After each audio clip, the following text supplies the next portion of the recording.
గుంటూరుని diarrhoea కలరా భయపెడుతున్నాయి. 3 కలరా కేసులు బయటపడడంతో అధికారులు alert అయ్యారు. గుంటూరులో కలెక్టర్ ఎమ్మెల్యే నసీర్ అహ్మద్ పర్యటించారు. తాగునీటి సరఫరా, పారిశుద్ధ్య పనులను పర్యవేక్షించారు కలెక్టర్ తమీం అన్సారియా. వైద్య శిబిరంలో రోగులు, డాక్టర్లతో మాట్లాడారు కలెక్టర్. కాచి చల్లార్చిన నీటినే తాగాలని కలెక్టర్ సూచిస్తున్నారు. తెనాలిలోని అంగలకుదురులో ఓ మహిళకు కలరా నిర్ధారణ అయింది. తాడేపల్లిలోని మణిపాల్ హాస్పిటల్లో బాధితురాలకే చికిత్స అందిస్తున్నారు. హైదరాబాద్ నుంచి ఆ మహిళ వచ్చింది అంటున్నారు అధికారులు. అప్రమత్తమైన వైద్య ఆరోగ్య శాఖ అధికారులు గ్రామంలో ఇంటింటి సర్వే నిర్వహించి వైద్య శిబిరం ఏర్పాటు చేశారు. తెనాలి నియోజకవర్గ వ్యాప్తంగా హై అలర్ట్ ప్రకటించారు. అన్ని గ్రామాల్లో డయేరియాపై ప్రత్యేక జాగ్రత్తలు తీసుకుంటున్నారు.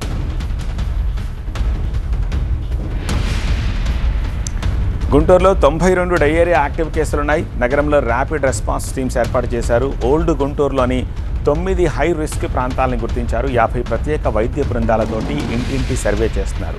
జిల్లా స్థాయి అధికారి ఇన్ఛార్జిగా టీమ్స్ ఏర్పాటు చేశారు.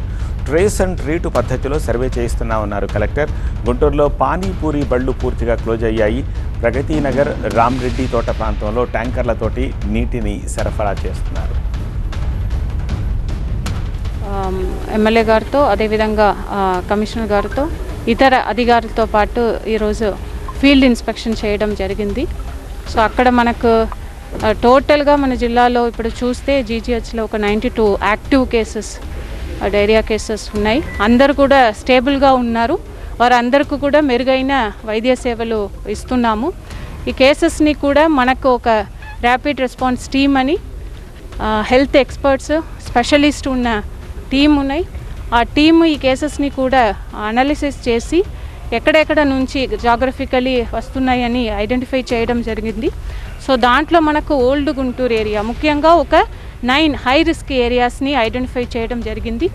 సో దాంట్లో ప్రగతి నగర్, రామిరెడ్డి తోట, బాలాజీ నగర్, యాదవ్ నగర్, సీతారాం నగర్, అదేవిధంగా ఇప్పుడు నెహ్రూ నగర్, ఈ ఏరియాస్లో హై రిస్క్ ఏరియాస్గా మనం ఐడెంటిఫై చేసి ఉన్నాము. ఈ అన్ని ఏరియాస్లో కూడా మనం ఇమ్మీడియట్గా చేస్తున్నది సర్వైలెన్స్ పెట్టాము. సో దానికి కూడా ఒక 50 సర్వైలెన్స్ టీమ్స్, దాంట్లో ఆశా, ఏఎన్ఎంస్, ఎంఎల్హెచ్పి, అదేవిధంగా వార్డ్స్ అన్నింటిలో వార్డ్ సచివాలయం స్టాఫ్స్ని పెట్టి ఉన్నాము. ఈ ఐడెంటిఫై చేసిన హై రిస్క్ ఏరియాస్లో జిల్లా స్థాయి అధికారిని కూడా స్పెషల్ ఆఫీసర్గా నియమించి డోర్ టు డోర్ సర్వే చేసి ట్రేస్ అండ్ ట్రీట్, ఇక్కడ కేసెస్ వచ్చి ఉన్నాయి కాబట్టి ఇంకా ఎక్కువ అగ్రెసివ్గా ఇంటింటికి వెళ్ళి అక్కడ ఏదైనా డైరియాతో లక్షణాలతో ఉంటే వారిని ఇమ్మీడియట్గా క్యాంపుకు తీసుకురావడం. మనం ఇయర్లీగా డిటెక్ట్ చేస్తే మనము మంచి ట్రీట్మెంట్ చేసి ఈ కేసుని కూడా మనము కంట్రోల్ చేయవచ్చు కాబట్టి దాని మీద ఫోకస్ చేస్తున్నాము.